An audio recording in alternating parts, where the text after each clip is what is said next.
Deep in the ocean, an orca pod is on the hunt. But these aren't your average orcas. These guys are organized. Marketing team, did you get those social media posts scheduled for the SEAL migration? Aye, Captain. We even have an automated notification for all pod managers when they go live. They use Monday.com to keep their teamwork sharp, their communication clear, and their goals in sight. Monday.com. For whatever you run, even orcas. Go to Monday.com to dive deeper. You know, I just want to say to all the listeners, I have to say thank you. This has been, okay, so it's our 100th show. And I remember when I started, my mom was alive, and we used to have her on the show. She gave Chemda advice. Yeah, and Mara Wilson. And on the show, yeah. You know, it's just been a journey of it's 100. I mean, it's a great accomplishment, and I love doing this podcast. I thank CBS Play.Shit for asking me to do it because I had always wanted to, and then I just needed the push. So, but I got to thank all the guests who've been on. I don't think we had one dud guest. No, not at all. I mean, we've had a dud co-host for the entire time. Certainly. But it's been, I mean, God, it's amazing. Yeah, well, I think a lot of people would agree with you on that dud co-host thing. I definitely, it has been an honor to be a part of this. Oh, stop. Should we read the last, did you see the last one we got? No, what's we that? get some mail, and I just want to say at judygold.com, we do get some mail. Where the fuck is it? But did you see the last one? Let me see. I'm checking And now. they hated you. Of course. Yeah. I'm sure. Well, I get a lot of those. I get a lot of really nice ones, too, so I appreciate right. that. Right. So I think people think you really hate me. No, they don't. Yes, they do. They That's do why they not. hop on you're annoying. Judy Gold. You know you're annoying, and that's why. All right, let's see. Well, you help that a little bit. Hennessy, you're annoying. Okay, you are annoying. I'm just pointing it out. Okay, let's see. Judy Frankel, she loves us. I can't stop laughing when I hear the bell, so I bought a bell, and I thought I'll ring it to give my special needs daughter positive affirmations when she does something great. But she didn't want me to ring it. She wanted to ring it herself. So now whenever she hits the bell, I laugh because it makes me think of your podcast. Come on, that's fucking awesome. That we is love you, awesome. Judy Frankel. I've got a couple here. I love Judy. All right, go ahead. Okay, I have Amy here. Says, hi, Judy. I heard about you recently because I saw you as a guest on The Late Show with Stephen Colbert. I then decided to check out your podcast, and I have to say, I'm disappointed I'm only now hearing about you. You're so awesome. I'm trying to get through all of your podcast episodes and loving it. P.S. I Googled Ruth Hyman, and I'm pretty sure I found her pic. You should check it out if you haven't already. I met Ruth Hyman. Yeah. Do you ever come to Canada? All the best, Amy. I like that one. Thanks, Amy. That's good. I like that one. Wait, I have more. I have one too when you're ready. All right, you go. Here's another love one. From Betsy. I've been listening since podcast number 1. You keep getting better and better, and so does Hennessy. We have very little in common, but I don't care. I know you don't give a shit because you are beautiful and smart. You put me in a good mood. I loved your yoga pants voice on Dr. Oz. I knew immediately it was you, and they should have given you more credit and applause and talked about you. Cute. I will stop kissing your ass now. Happy Thanksgiving. Looking forward to more Judy and more Hennessy. That's an old one. That's an old. Doesn't matter. We haven't read it yet. Whatever. Wait, I got to read the one that was so mean, and I was like, and I actually felt bad that you saw it. Do you know who I'm talking about? I don't know. There's a few of them. It was one. Wait, is it this one? Oh, look at this one. I am a new listener to your podcast and started listening after I heard you on Wait, Don't Tell Me. I was on Ask Me Another, but I'm dying to do Wait, Don't Tell Me. Don't you think I'd be so good on Wait, Don't Tell Me? That would be great. And I just work with the guy. Whatever. Yeah, you should email him. Whatever. I would. That's like when people say, "Oh, you should get a job at Saturday." But if you just worked with him, you could email him and say, "Hey, I told my it was great working with you, you motherfucker. All right, motherfucker. I would have Shit. recognized you, but not your name. Anyway, Kill Me Now has been a huge help to me in the past few months. I'm not a lesbian or a Jew, but I'm a woman with severe anxiety, and Kill Me Now has made me feel less crazy and has been very therapeutic. I just listened to your episode with Rosie, and it was so reassuring. Just want to say thank you. I'm on meds, and the thing I hate most is when people ask me why I'm not married and I don't have children. Also, when people say I didn't know to get out of stupid mistakes. Who the fuck asks people that? That is so fucking ridiculous. Luck, Delora. Pirates, fuck them. That's their shit. They ain't married because they're jealous because they're fucking married and have children and they're fucking miserable. I had a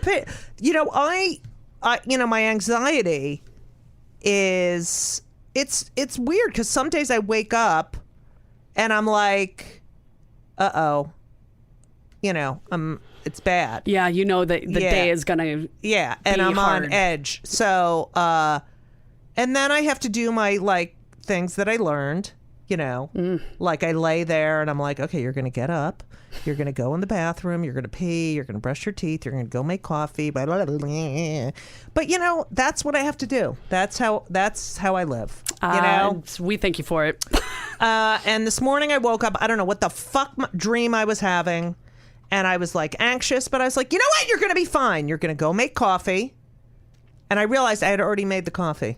I had a program for Ben. So isn't that like a little present though? Yeah, I love that. Okay, I love so it. I found When you also find $1 in your I'm telling you, I could find any fucking $1 bill would make me so happy if I found anything that I'm not expecting. Go when you need to start wearing your jacket again at the end of the season. Mm-hmm. Okay, so here from. Thomas, Judy, please, Hennessy has to go. She is ruining your podcast. Mm-hmm. Why don't you do a search? Okay, wait. Then he has a really good idea. Okay, wait for it. Wait for it. It's such a good idea. Yeah. Oh my God, Thomas. OMGs. Why don't you do a search as part of your show for a guest host? There are a million gay guys who would die to sit with you. I would laugh, love, and support you in a professional manner. Unfortunately, I live in Sun City, Arizona with my ailing 88-year-old father. Ay. If I wasn't, I would annoy you into an audition. OMG, you are a hilarious superstar. I love you, Judy. XOXO, Thomas. Thomas hates you. Yeah, Thomas hates me because I make him feel like less of a man. Oh, God, why are you so annoying? Why are you annoying? Seriously. It is true, though. No, seriously, let's talk about this. Why else would he hate me? Other than a lot of men. Look, I get this from gay men a lot, and I want to talk about it for a second. This is my Kill Me Now moment. All right, go. I get this from gay men a lot, this type of response, and not just from this podcast, in life in general. It's like gay men hate me because I claim... right? Because I, quote, think I'm a dude. And for some reason, it makes their penis shrink so much. Well, I get it because I look like a chick and I'm a dude, and so you're not attracted to that maybe. But there's plenty of gay men who are very feminine. There are, but they don't have a problem with them. They are, born with a biology of a male or whatever it is. Right. And so it doesn't offend them or affect them. But it's for some reason, I mean, men in general, but gay men have a certain to me that's like, let's do that one more time. To trans men in general. It's like, oh, you think you're a man, whatever. And maybe it is because you're effeminate, Thomas. And I look like a girl. So Thomas is living with his ailing mother, 88 years old. I thought it was his father. It's Whatever. The father. Read it. Patrick, what do you think of trans men? What do I think of that? Yeah, do you feel less of a man? No, I don't at all. But men think that... Patrick's good, and he's so straight. You are the straightest person. Do you have any gay friends? Well, he's secure in his masculinity. Gay you men... do? I have a gay friend, yeah. Who? He moved to Brian. Brian? He moved to the West Coast. How was he? When did you find out he was gay? A couple of years. Well, a lot of people knew. Right. But we found out. He told us a couple of years ago. Did you grow up with him? No, I met him in college. Oh, and you didn't give a shit, right? No, I didn't care. Where'd you go to college? Seton Hall.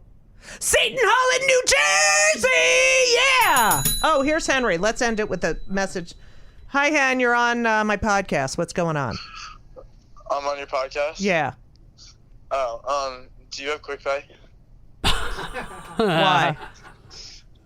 Because I don't have quick pay, and this kid that's staying for summer in Bloomington is graduating, and he wants to sell his smart TV, which is the one we have in like the video game room at Mama's, and he's selling it for $100. It's like a $1,000 TV. Oh, and can we put it in Ben's room and your room? Yeah, he just said yeah. What do you mean? I'm not paying for it. It needs to go in my house. For next year, I want to use it for next year at school. But then, like, if I'm going to sell it for more than $100, obviously. And, are you going to bring it back here first or no? Yeah, no, I'm not going to bring it back here. I'm just going to leave it in Bloomington when I'm not there. What do you guys think? It's $100. I'll pay you the $100. Like, I have $100 in my bank account. I just don't have quick pay. Is he on Chase? Yeah, he has Chase. All right. He doesn't have Venmo, or else I'd just send it. All right. Tell him to send me a thing. I'll give you my email. At my email. He sent me his email, so I'll just send it to you. Thank you. Well, no. Send him my email, and he can request it. All right, sounds good. Is it at gmail.com, that one, not the AOL? Yeah. Oh, man, that's good. Going? All right. I love you. How's the podcast this week? Oh, it's good. Oh, yeah, it's good. We just finished. Bruce Vilanch was on. It's our 100th episode. What's up, Ben? That's awesome. Hennessy says hi. Tell him I said hi. Yeah, hi. So, and Patrick says hi. Okay, great. Okay. What else? I gotta go coach. Oh, right. When are you done? Are you coming over after? I don't know. I'm gonna look at the Postmates hotspots, and if it's really hot, then I'm like. I thought Taylor was coming. What? I thought Taylor was coming. Yeah, she's having dinner with her family first. Oh, all right. All right, I got chicken Milanese. I think their favorite restaurant is Carmine, so I think that's where they're going. That's why she's coming up. They're going to Carmine's on 91st Street? Yeah, it's like their favorite restaurant. Oh, my God. Should we go? What? Should we crash it? No. Oh. All right. All right. I don't want to meet her family. She's a twin brother. That's weird. What are you talking about? What if he's attracted to him? I don't want to meet him in that setting. I don't know. That's weird. That's so funny. All right. Yeah, he's friends with a lot of kids in Sammy, but he goes to Arizona. Oh. All right. Yeah, he didn't get into Indiana. Oh. Yeah, but What? Patrick's like, okay, all right, get off. I did with the C+ average. Right. All right. We don't need to tell everyone that you got an A+ average, Henry. Okay, and you got a perfect, and you got a perfect score on your SATs. All right. I did really well on my SATs. Right. All right then. I love you. Right. Am I gonna see you later? Yeah, I'll come over. Yeah. All right, bye. Do you want me to put that stupid beer in the? Oh, I know. He left fucking Bud Light beer in his room. It's so disgusting. I'm like, Henry, can't. Oh God. All right, and then we're hanging up. Hello. Hello. Hello. Okay, he fucking hangs up on me. All right, listen. This was fun. Yeah, I thought so. When I do, how old am I going to be when it's 200 shows? 56. 4. I'm 54 now. 55. No. How many weeks are there in a year? 52, you asshole. Oh. Yeah, I'll probably be 50. 55. Oh, don't give me the fucking wrap it up. You said we had till 5. It's 4:57 and 43 seconds. My boy, Patrick. Do you want me to read you my response to this guy? All right, here's the response, and then we're leaving. Doing math that time. I wasn't. Oh, right. Go. Okay, so I said to Thomas, who hates you. who hates me. Unfortunately, I also got this email, and good job for hurting my feelings. It always surprises me how queer people can be so marginalizing and hateful. If you ever have any questions or actually want to be a productive member of your community, I still have love for you, which I do even though I'm mad, and would be more than happy to answer any questions or arguments you may have regarding my gender or my place on the show that Judy has made the decision, not me, to have me part of. You've managed to disrespect us both equally. I hope you can see how, and think before you write selfish, shitty things. You should know better as a gay man, but you don't. Sad. Sad like Trump sad? Like no, when he does like it's sad. No, like it's sad. All right, it's a little angry. He's it's entitled to his opinion. Of course he is, but I'm entitled to respond. All right, well, don't put me in it. because I think he's right. All right, listen. You know what? I think he should get the fuck over here and just call us. Yeah, go already. fuck yourself. All right, listen. Thank you all for listening. Here's you to another all. 100. Listen, it is our 100th episode, and we have the most amazing guest. And he's about to walk in here. I'm super excited. About So this one. stay tuned, people, because we'll be right back.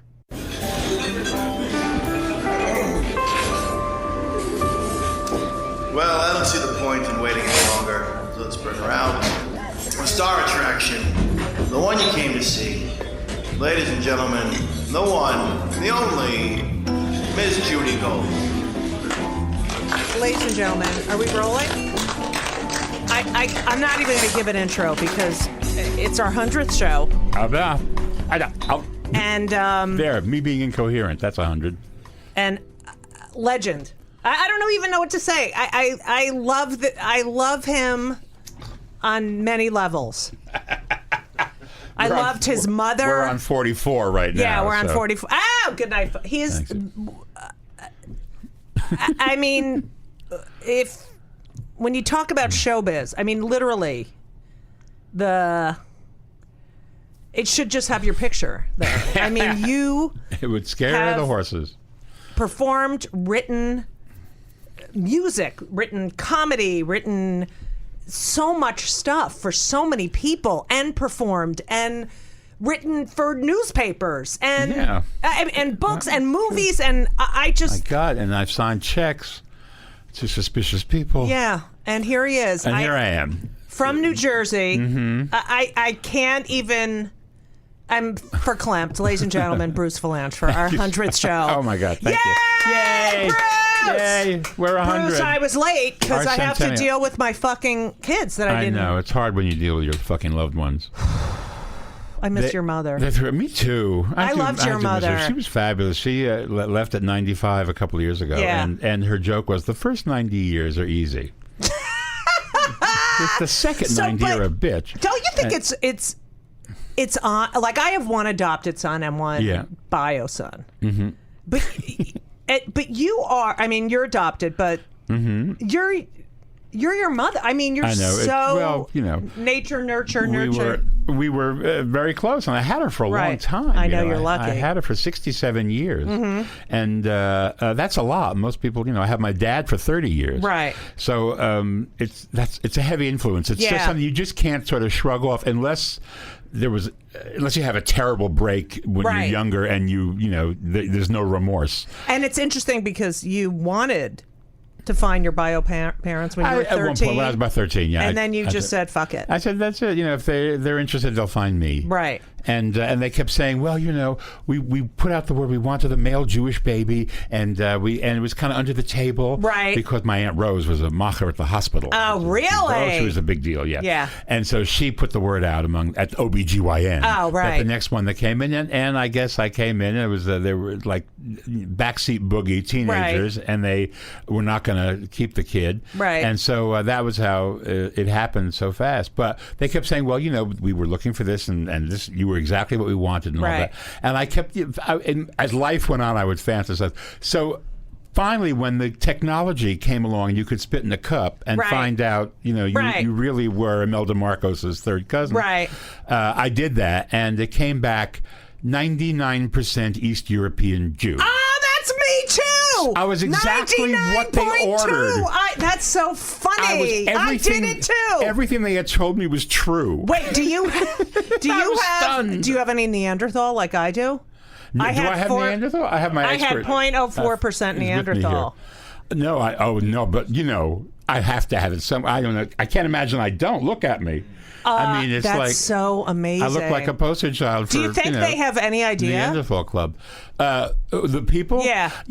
I thought when I was on Hollywood Squares, right. I thought to myself, if I had had a baby, Right. in 1947, Right. and kind of looked like me, Right. and I'm looking at TV and I'm going, that guy kind of looks Right. like me. How old is he? When was he Right. born? Gee, that's when we had that baby. Right. I would have shown up, but they never did. So I Right. figure that either they were gone, Right.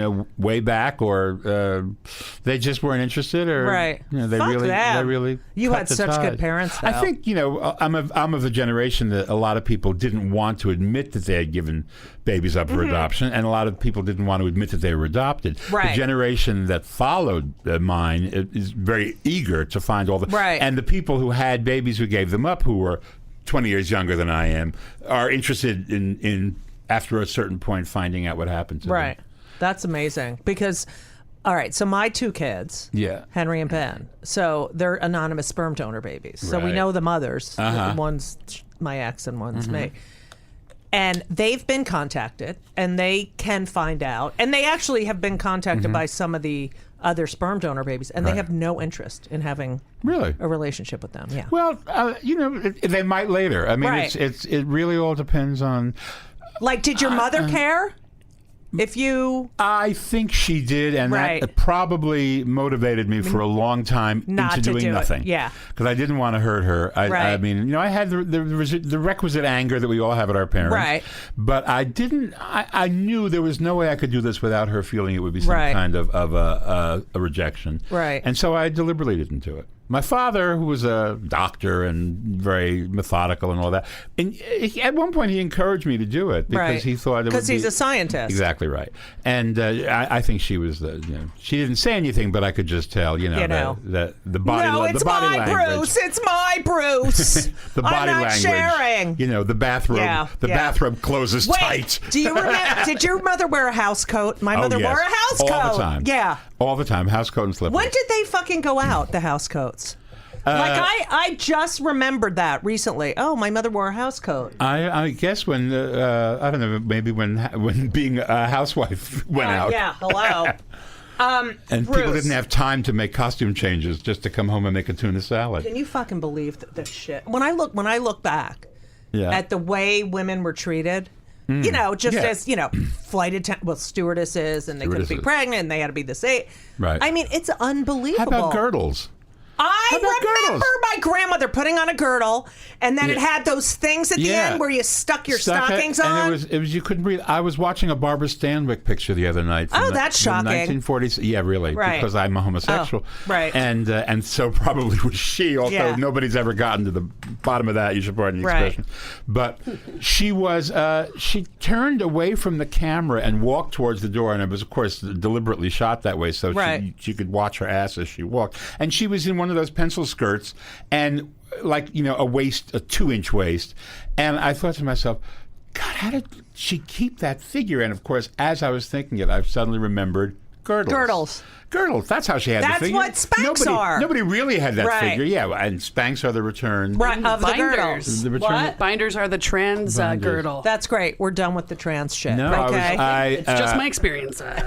I was talking, telling a small tale out of school. I was talking to Bette Midler, and who's doing Hello Dolly as want we me to pick speak. that up for Yeah, you? excuse me. I know. now, Drop with Bette a Midler. thud. This is the Jew bell. Right.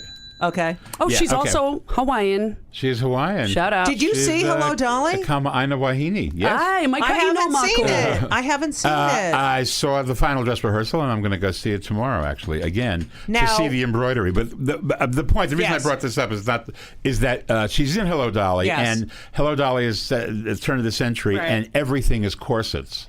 Right. All the women in the show have to wear corsets, and of course, unless they have acted in something else, Right. Who has an experience of wearing a corset Right. except maybe a drag queen? Right. And oddly enough, Bette in her early career Yeah. used to wear corsets as outerwear. Right. She'd wear a corset and she'd have like flowers stuck in the cleavage and Right. then toreador pants. But she hasn't worn them in a long time. And so now it's like the battle of the corset. Right. And every night is like a new chapter in the battle of the corset. I Right. think we may have to do a book, The Battle of the Corset. I love her. I mean, you've. There was a movie I've called worked- Stop yeah. My Girdle Is Killing Me, Yeah. which it's a great script that she was going to make in the 70s that never got made. And now, every time we talk about it, we say, the title won't mean anything anymore. Right. I mean, if you say to millennials, what's a girdle? Right. You know, They don't know anything. They'll think it's a Just theater They'll think it's a device they haven't Theater loaded students down know yet. what it is. Yeah, they have Theater to wear it students every know. day to I feel class. like Right, the Mont girl- Blanc pen is I broken. did. So, okay, so let's Yeah. go back. You were born in New York, but you grew up in New Jersey, as did I. You're in Patterson. I grew up in That's right. Clark, New Jersey. Clark. Well, Clark was very nice. Oh, Clark. I hated it. Clark was much more suburban. Patterson was an old, decaying city. Right, but a lot of Jews. Yeah, they and were. you were, We were still very there. popular in high school. I was, because I was in all the shows. Right. And I wrote for the school paper. Right. And that was how I compensated for the fact that I was not athletic at all. Right. Because that was the other way to be popular. Right. I was. But you're lucky because usually, I mean, I was so unpopular. was. I was, and I was And funny, and as Whoopi says, Yeah. it gives you a head start. Yeah. They can't hit you because you've made them laugh, and then you get out of there. You disarm them, yeah. You disarm them, exactly. Or you hit yourself first. Did you go to high school? There is that. Any other famous people come out of your high school? Not while I was there, but Hurricane Carter. Patterson's nice. famous for criminals. Right. My high school principal was Jolton Joe Clark with the baseball bat. Morgan way. Freeman played him in Lean on Me. No. Oh, yeah. As I was leaving, he came in, and who was Allen Ginsberg? Right. His father taught math at the other high school. No and way. So he would come and visit, and he was our for all the hipster kids, because it was that Well, period. I He was know our that beatnik god. one of my mother's really good friends' daughters, who was a couple years older than me, followed him around. Yeah. He was, that was her life for Wow. and they, Jews, and they were Right. we don't know where Beth is. Right. She's somewhere. I don't know where Beth is. She's a wreck. I'm a wreck. Where's Beth? So then you went to Ohio State. I did. I went to- how'd you pick Ohio State? Well, it was as far as the leash would extend. Right. I was allowed a 1 hour flight from Newark, and I had fabulous SAT scores in English and lousy in math. Right. I was like 310 in math, Right. and 800 in English. Yeah. And so I could never get into the places that I really Right. wanted to go because they wanted you to have exceptional Both, scores yeah. in both. So Ohio State had a great journalism school and had a great theater department, and it was an hour away by plane. Right. So it was, and a whole bunch of Jews were going. Right. Richard Lewis, the comic, who yes, was from of Teaneck, course. whose father Yes. catered my bar mitzvah. No way. Yes, Ambassador Caterers, Cedar Lane, Teaneck. Oh, I didn't know that. That was me. That was us. He went, and no, Leslie Gore didn't go. She was going to go. We were in a school together, but Right. she didn't go. But it was Richard Lewis and I went. More dropping, and the Queen of Jordan. But we can't. Oh no, that's not worth mentioning. Semitic, but not. Yeah, exactly. Noor, but she was not Noor then. Then she was Lisa. She was Lisa. She was Lisa Hallaby. Her father was president of Pan Am, and they were widely considered to be the richest Arabs in the U.S. Right. And when the Queen of Jordan was killed in a helicopter crash, they were looking for an American girl to become the next queen. And that's how. Do you think she was in love with him? I think so. Yes, I think she really was. She was pretty. She was very pretty. Yeah. Yeah, I mean, she was, and did a lot. She was like the Grace Kelly, for, latter day. Exactly. And then what she did was the son, who's now the king, is the son of the first wife. Oh, okay. So he's all married. But he is married to a woman who is the Queen of Jordan, her name, Reina. And so Lisa. Reina is such a Jewish name. I know, isn't it? Yeah. And yet it's Jordana. Yeah. And so Jordana is such a Jewish name. Yeah. So she stepped back to let the daughter-in-law become the queen, and now she's she reigns over an apartment in Paris or something like that. Wow. But this was Judith Miller of the New York Times. Oh yes. Judith Miller, whose father was Bill Miller, who ran a nightclub called Bill Miller's Riviera, which was on the Palisades on 9W. Really? Yeah, and didn't your mother work there? She was a dancer in charity shows. What? Like the Daughters of Miriam, Home for the Aged. That was yes, please, many of those. Yeah, exactly. We were very involved in that, and Hadassah. I mean, they all had They have a big gala every year, and she'd wind up dancing. So she was. Why do you think she never pursued performing? Well, because she got married. She was 19 or 20 when she got married, and that was what they did. I mean, that's what they did. Then that's what they did. That's as one what they're does. doing. Comme il faut. Yeah. They it wasn't really a career that she was looking. I mean, she got a kick out of doing it. I don't think she ever seriously pursued it as a career because she was, like a Jewish Deb, and her father was in the tobacco business, and did she smoke? Oh yeah, well everybody smoked. Right. I mean everybody smoked. Not just because that was the family business, but everybody smoked. Yeah. I mean I smoked. I don't know if you smoked. I did. I smoked until the 70s when I. Yeah, I quit. I I smoked in high school at 15. And then I met Sharon, my ex's parents, who smoked 3 packs a day. Wow. And literally, we walked in the house, and they were like, and I was like, no. And like the walls were tinted, gross tobacco. Right. Oh. Yeah. I'd stopped. I didn't really smoke. I was not like a smoker. There was I a loved point it. where I was, but it was because I didn't want to eat. Right. And so I would smoke. But I smoked the chilliest menthol cigarette you could find. Ew! It was called Iceberg 10. Ew! It was like a Virginia Slim, and it was literally you could put your face in front of the air conditioning unit and inhale. It was the same effect. Nice. I did Virginia Slim Light 100s. But you know what? I had a dream the other night that I was smoking Marlboro Light 100s. Yeah. Ooh. Isn't that weird? Yeah. Was it to any particular effect? Well, Marlboro Lights were my go-to if they didn't have Virginia Slim Light 100s. Oh. Gross. So that I know. Marlboro Shut Lights up. are the grossest tasting cigarette. It tastes like pepper. It tastes Shut like the you're fuck smoking up. pepper. No one smokes anymore. Okay.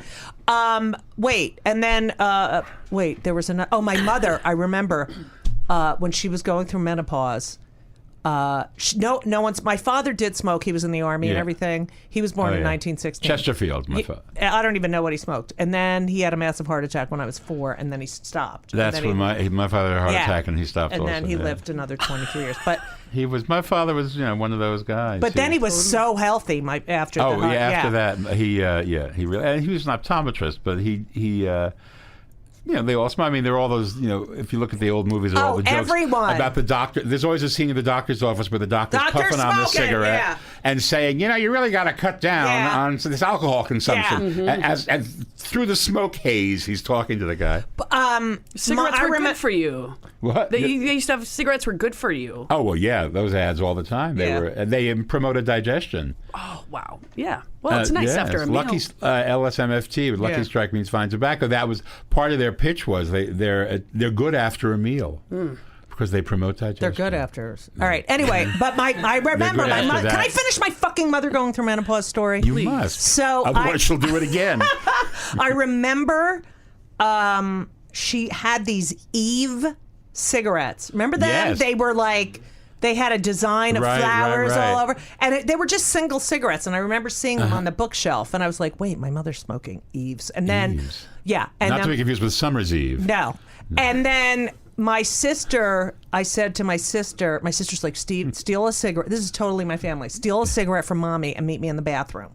And we'll try it. So we go upstairs. Of course, I have to fucking steal the cigarette because I'm the youngest. I go upstairs and we light it and we take a puff and I fucking love it, because I'm like the arty kid, Right. and I'm like, and then she's like, put it out, because she's the older sister and has to ruin everything. And then, I don't know, a couple days later, I'm like, Jane, I got another cigarette, and she's like, Mommy, Judith is still, I know. No. Judith is stealing your cigarettes. Yeah. And then I just used to sneak up in there. Welcome to Play It, a new podcast network featuring radio and TV personalities talking business, sports, tech, entertainment, and more. Play it at play.it. So you go to Ohio State. Yeah. And then you end up in Chicago. Yeah. Well, and you work for the Tribune? I did, yeah. I did. I was always I was a child actor, and then I was. Yeah. That's right. I forgot to talk about that. I was never a child star. Otherwise, we'd be having this in rehab. You did, yeah, right. But your mother was your mother like, sing out, Louise, or no? They actually they weren't pushy. They saw that I was happy when I was doing that, so they encouraged it. And they should have had more. They didn't. They talked about it, but my father said, "Well, we hit the jackpot the first time." They really did. Yeah, and when he said that to me, I thought, well, that's one of the things I remember him saying to me. Yeah, was we hit the jackpot with you. Why would we want another? Aww. And whenever I feel like I'm mad about anything and feel shitty, I remember that moment and thinking he didn't have to say that. Right. You know, of all the things What to a say. loving dad. I know. He was also, I mean, that was part of his vernacular because he Right. was a high roller. He liked to gamble. He was one of those guys who went to Europe in World War II and shot crap on the ship all the way over. Right. And all the way back. These are the guys who created Vegas. And Right. Guys and Dolls. Yeah, and Guys and Dolls. Well, Yeah. there was, and those guys went out west and they created Vegas. Right. And so he was always going, they were always flying him in. Oh and my he God, was- my father was So I, of like course, was that. seeing every show in Vegas. That's so great. He'd park me in This at the makes- table. He'd So go. much You'd go to sense. these Vegas shows, and he would be gambling. He began. Unless How old were you? Unless it was. I was 9 or 10 when we started. And where was Henny? She would come occasionally. She was not crazy about Vegas because Right. she didn't like any place where you could sit in a t-shirt in the best seat in the house. She was very classy. Yeah, your she was mother. very extremely Always classy. looked dressed to the Yeah. nines. Just She was always hair done, beautiful. just so. She was always pulled and she together. just fucking loved you. All right, Yeah. so you go to the Tribune. So I go to the Trib, and because I knew I was, if I came to New York to act, I would wind up auditioning against people who were older than I was because I was heavy and I had a deep voice and I looked older, and I thought I'd never get work. So I took the journalism degree, and I was writing about show business, which I knew a lot about. But wait, can we go back to the Miami Herald? Yeah, well, that was the first one. The Miami Herald was you had an internship. I had an internship at the Miami and Herald. a body floats by That's true, yes. in the first day. Biscayne Bay. A body. I was looking out my window just to say, waiting for an assignment, and I'm looking down there, and there's a body, just quietly rippling along. What the shit? Right? You're supposed to be here. Yeah, I know. Yeah. And Yeah. I went running, screaming into the city. There's a body floating outside. And then you got the and you they got said, the okay, story. write about it. This apparently was not the first body that had floated by the Wait, Herald do you building. remember who it was? It was a minor. This was before the Marielle and before Miami was really Cuban. This was Right. like '68, and it was a low level kind of mobster guy. Wow. Yeah, it was. I can't remember his name. It was an Italian Was that name your with a first lot of dead L's and body a lot that of you O's. saw? No, I had seen one. I had seen one. I had All seen a right. couple in various situations. Right, But this was, I mean, it was the first bloated Right. and shark nibbled dead body. Ew!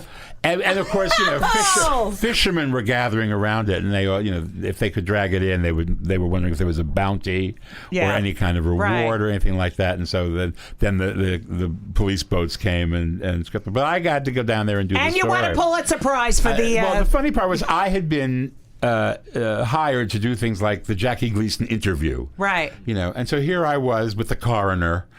Yeah.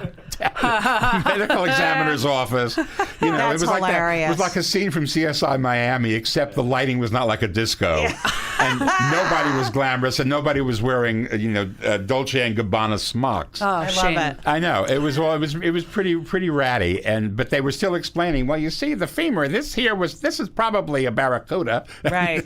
Took this. That's hilarious. So, as a comic, do you think in that moment, how is this funny? Oh, and sure. start writing? Yeah, that's hilarious. I mean, if I were to do a routine about it, it would sound something like this. I mean, I've never done one, but it's a thought. Thank you for putting this in my head now. Oh God! I'd Do not forgotten- give him I'd fucking forgotten positive that reinforcement. this had happened. Yeah, don't do because- that. Yeah. No, because All right, I might succeed. Miami is such an exotic place. I mean, it was sleepily exotic then and glamorous, and now it's like forget bling it. filled and nutsy and. So, all right. So you're at Chicago Tribune. And you're writing about show business. I'm writing about finally. show business, and I meet Bette Midler. Right. So you go to this club. She bombs. No, she didn't bomb. Oh, it says I read that she didn't do well, but you loved her so much you wrote. Well, that's actually true. I mean, they didn't know what to make of her. Right. But once the word got out, people started coming to see her. Right. She was opening for Jackie Vernon. Oh my God! Jackie Vernon was a deadpan comic who had he looked kind of like George Wendt. That was the basic look from Cheers, and it was things like when I was a kid I was unwanted. Now I'm wanted in 13 states, and the audience would laugh, and he would never change expression. Right. He was a deadpan He was Stephen expression. Wright. He actually, yeah, except that there wasn't observations like that. It was just sort of things like I was so unloved I was run over by the welcome wagon. Those kinds of jokes. Right. And the audience kind of looked like him too. It looked kind of like a bus driver's convention. And she went on before Bette came him? on. She opened for him, and she came out. Yeah. What did she do? Well, she was wearing a blouse that was unbuttoned and cummerbund and Toreador pants and springalators and a lot of red hair with a gardenia or an orchid in it. How old is she? 24. Something like that. Okay. And no bra. And this is like 1970. No bra, which she used to. She said it was a feminist statement. Agreed. And I said, in your case, it's a terrorist act. And she came out, and her opening number was Shaboom. Yeah, Shaboom, Shaboom, yeah. And she would shake the tits as she was singing Shaboom. And of course, this audience kind of went. What the forks were dropping, take care. People choking on salad. What is this apparition? And then she proceeded to do this show, and it was so unusual. I mean, she went from ballads from the 30s, and then she would do Andrews Sisters, and then she would do rock and roll, and then she would take a rock and roll song like Do You Want to Dance and slow it down so it was a really romantic ballad. And every choice was so intelligent and unusual. And a couple of Laura Nyro songs. Oh, I love Laura Nyro. That everybody tried to cover, but you can't sing like Laura Nyro. Right. So, but she found a way to do. I mean, it was just the most exceptional 45 minutes. And when she got done, I said, "Well, I have to." I mean, they kind of like because they'd never they didn't appreciate it. They loved. She got two guys up on stage, and they became her backup singers. She called them Betty and the Bang Bangs. Right. And they sang "Why Do Fools Fall in Love." Right. And they got to do ooh wah ooh wah ooh wah, and so they liked all that stuff, and they liked when she sang the gut wrenching ballads because they were gut wrenching. And then they loved her as much as they could. And then Jackie came on, but I said I wrote about us, and the thing appeared a day later, and she called me and she liked it a lot. She said, "You're a very funny writer. It's a great column." And I said, "Well, you're very funny. You should Did you talk meet more." her that night? I met her that night. Yeah, I went up and interviewed her. Did that she night. know? Oh, so she knew you were going to write shows, it. Yeah. And I said, What "You was should she talk like? more." She was. Well, she looked crazy. I mean, Right. she had red hair that was all over the place. You would relate, and tremendous energy and incredible body language. All of which she still has. She's so fucking talented. And I mean, such an intelligence. Right. I mean, such an intelligence, and also, I mean, she's a sponge. I mean, she absorbed from everybody who she worked with, and she had. After that, when I started writing for her, I began meeting all the people around her, and she was surrounded with people who were incredibly talented, who she had found. Barry Manilow was the piano player. The first backup singer was Melissa Manchester. We had... Oh, my God. I just... Wait. We had we needed a voice... to do some high harmony backgrounds, and that was Luther Vandross. Oh, yes, I remember that. 400 pounds and was afraid to go on stage. She had been in Fiddler on the Roof, and the wardrobe mistress on Fiddler on the Roof was Norma Kamali, and Norma Kamali designed outfits for her. That's unbelievable. Michael Bennett was somebody she had run into, and he did the original choreography. Right. I mean, everybody, she kept running into these people who were on the cusp. They were on the cusp, but they got her, and she got them, and what it really was, of course, geniuses meeting each other and saying, I can learn from this person. So did you move east with her? No, I stayed in Chicago for 5 years, and I would go on the road with her. And eventually the Tribune said, you work here. You can't really be on the road all the time. And you said, go fuck yourself. Well, what had happened was, among the things that occurred in the 5 years was Bet's dresser, who was a woman named Fayette Hauser, who was one of the few, this is going to be a lot of bells, one of the only female coquettes, which in San Francisco was a huge deal. The Coquettes were a drag act, but they were a San Francisco performance art before there was such a thing. Right. They came to New York and they bombed, but they were huge in San Francisco. And the drag queens there were like pristine condition and Goldie Glitters, Tomato Duplenty. And Fayette was one of the few actual real women in the thing. Fayette was Bet's dresser. Right. Because she was in New York to see if she liked New York. And so she signed on. She was Bet's dresser. And she was totally crazy and inspired and genius. And she had a brother, Tim Hauser, who had started a group called the Manhattan Transfer. Oh, I never heard of them. Right. And, well, because you're not a millennial. I'm kidding. Yeah. Oh, yeah. So we went to see them, and Bette immediately got her manager to sign them. And we put an act together, and the manager brought Ahmet Ertegun. She got Ahmet Ertegun, who she was recording for at Atlantic, and he signed them to a record deal. Who's the manager? Aaron Russo.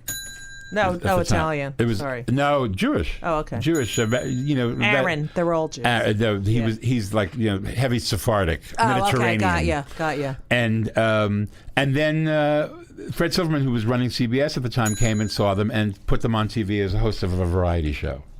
And it was a summer replacement show, replaced Cher, and I went out in the summer of '75 to write the show, and with Fayette, she was one of the writers, and one of the other writers was Joel Silver, who then became a huge Hollywood producer, and we did these 4 shows, which everybody loved. Nobody watched because we were opposites. What the hell were we opposite? We're opposite 60. No, we were on after instead of 60 Minutes, something like that. Oh God! Nobody watched us, but right. But it was. The reviews were sensational. What year was this? 75. And this was... So do you feel like that was the heyday of the variety shows, or sort it was of the beginning of the end? Yeah, because cable had come in, right? And I remember because variety shows were a huge part of my. They were huge. Yeah. It was the end. Carol Burnett was on. Mac Davis was on. Yeah. The last one really was Barbara Mandrell and the Mandrell sisters. Yes. There were a whole lot of lousy ones that got Sonny programmed. and Cher, Donnie and Marie, which you wrote which for. I wrote, yeah, and the Brady Bunch variety. Yes, I remember that. And Tony Orlando and Dawn was on then, and what else? Do you think they'll ever come back? No, I think it's difficult because the event idea of them, of having to sit down at 8 o'clock on a Tuesday and see what's going on. I know. And also, I mean, American Idol is kind of that, Well, that's what variety is now. It's variety with competition. They've added the competition factor, and now there are a million of those shows. Right. So I miss it, though. A straight variety show would be like, well, there's nothing at risk. Right.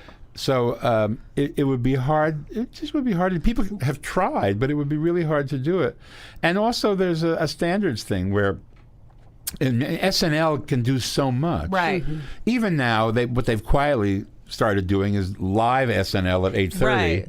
All across the country. Right. So we watch it in L.A. at 8:30 on Saturday nights, which is a whole different set of standards for what you can say and do than what you can do at 11:30. No. They don't. I don't think they've encountered a bleep at all. Which means the standards have changed because they have to keep up with HBO and course, and Netflix and everything else. So the networks have quietly bent as far as they can, and they have a deal with certain sponsors. They tell them, look, you may not want to buy time on this show because this and that is going to happen. And so, but there doesn't seem to be a shortage of sponsors who want to sponsor shows like that. What about, do you have any feelings about the Smothers Brothers show? It was brilliant. It was brilliant. I mean, one season. Mm-hmm. I mean, it's ridiculous. Was it only one? It was one season because they got kicked off. Well, because it was, I mean, the world was so different when there were the 3 channels in those days, and it was heavily political, and there's always been that right wing thing of like, well, we don't want to mix politics with entertainment, right? That's a bad idea, and enough people. We're trying to sell things. I mean, even I remember on the Barry Manilow special. We had, I forget who the guest was. I think it was Connie Stevens. And there was a guy on the set from Kraft Cheese, which had bought out the whole show. And he came on and he said that Connie Stevens had to zip up her cleavage. She couldn't show as much cleavage. God. And Connie said, I want to kiss that man. No one's ever said that to me in my entire career. Wow. I love that. So long! And everything was wonderful. I'll see you soon. Thank you for the visit. So long.